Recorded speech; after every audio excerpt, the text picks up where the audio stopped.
When steam motor coach number 1 was built a century ago in 1905, it was the newest thing.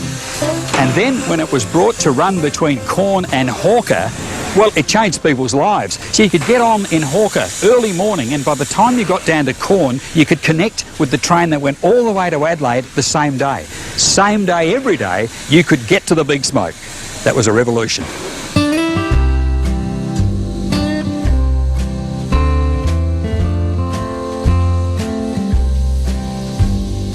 Now, 100 years later, it's simply a transport of delight on the world-famous Pitchy Ritchie Railway in the Flinders Ranges.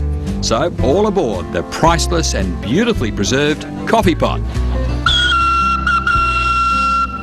The first or second, which one? Oh, well, that's good there. Just go in, now can you manage?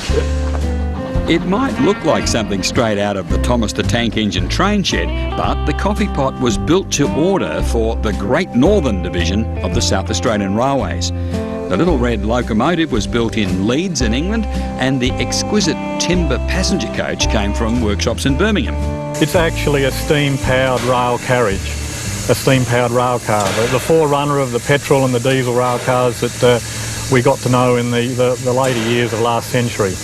And it's now a thing of beauty in the Pitchy Ritchie Railway Preservation Society's collection. Hayden Hart is a self-proclaimed steam nut.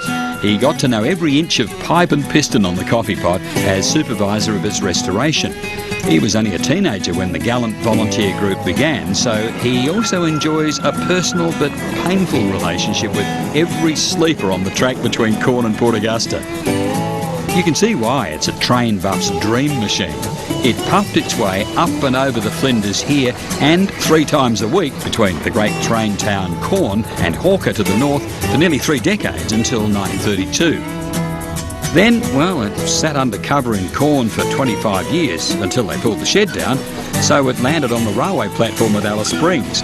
Thankfully, in the 70s, the National Trust agreed to send it back.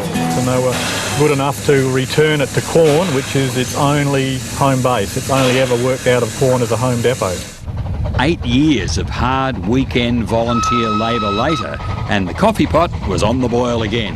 Now its passengers come from near and far to smell the soot and hear that steam-driven music and enjoy a touch of style.